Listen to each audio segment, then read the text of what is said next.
Hi everyone. Today I would like to discuss a very interesting topic, international trade.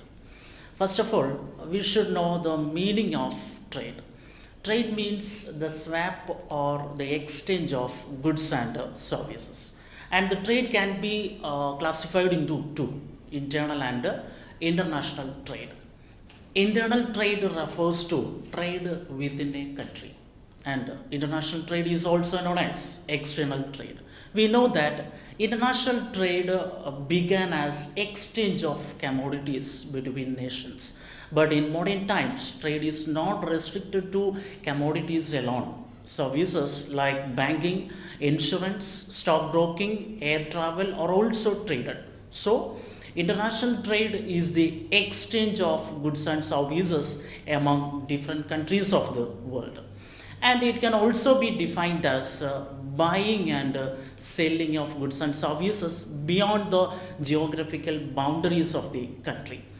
And next, we are going to discuss about the features of international trade.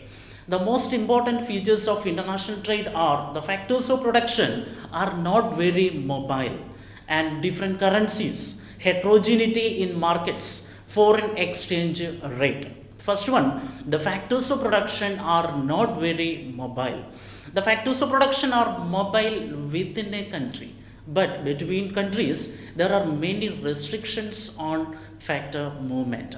For example, labor movements are restricted through immigration laws, and capital flows are regulated through currency controls and government policies. So, in the case of internal trade, factors of production are mobile, but in international trade, the factors of production are not very mobile. And second feature, different currencies. In internal trade, there is only one currency, but in international trade, different currencies are involved. Next feature, heterogeneity in markets. International trade is characterized by heterogeneity in language, climate, culture, level of economic development, etc. And last feature, foreign exchange rate.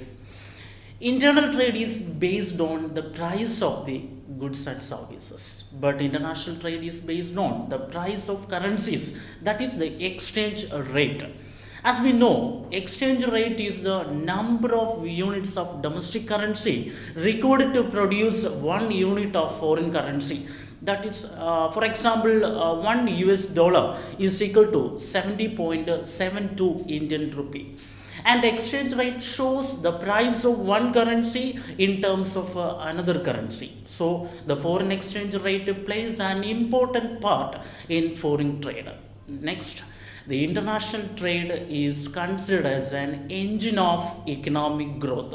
Here, the question is why international trade is considered as an engine of economic growth. Foreign trade has been the driving force behind economic growth because it contributes to economic growth in a number of ways. We know that the primary function of foreign trade is to explore means of procuring imports of capital goods, without which no process of development can start.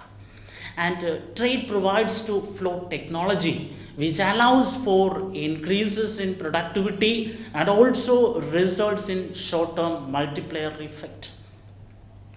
And foreign trade generates pressure for dynamic change through competitive pressure from imports, pressure of competing export markets, and a better allocation of resources. And next one, the exports allow fuller utilization of capacity, resulting in achievement of economies of scale.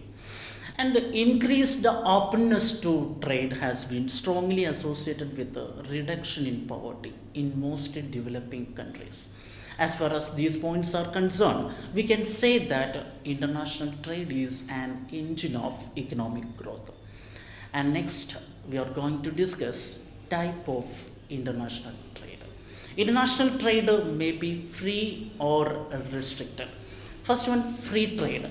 Free trade is a situation where a government does not influence international trade through quotas and tariffs and restrictive trade. If the trade between countries is obstructed by the government, then it is known as restrictive trade.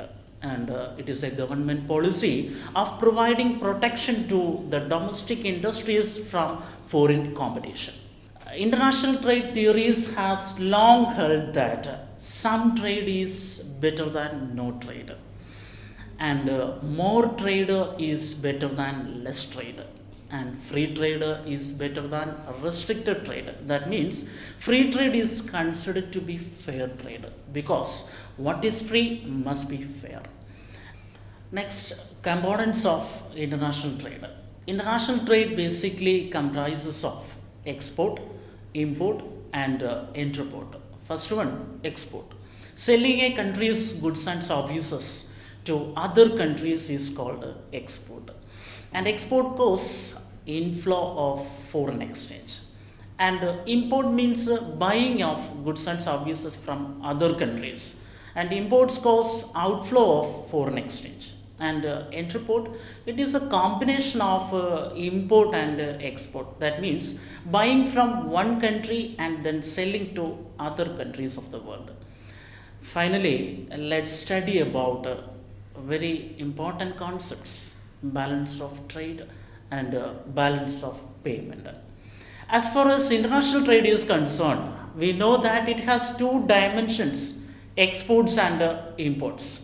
BOT denotes the difference between the value of merchandise exported and imported. Merchandise export means visible export, and merchandise import means visible import. So, balance of trade is a record of countries' visible export and visible import in a year. If the value of a country's visible exports is greater than the value of its visible imports, it has a trade surplus. Then we can say that the country has a favorable balance of trade. On the other hand, if the value of country's visible export is less than the value of its visible imports, it has a trade deficit. This is called unfavorable balance of trade. And next concept, balance of payment. BOP is a more comprehensive term than balance of trade. BOP is a record of countries' monetary transactions with the rest of the world in a year. It includes both the visible and invisible items. Invisibles are services. The main difference between balance of trade and balance of payment is that BOT includes only visible items, but in the case of balance of payment, it includes both the visible and invisible items.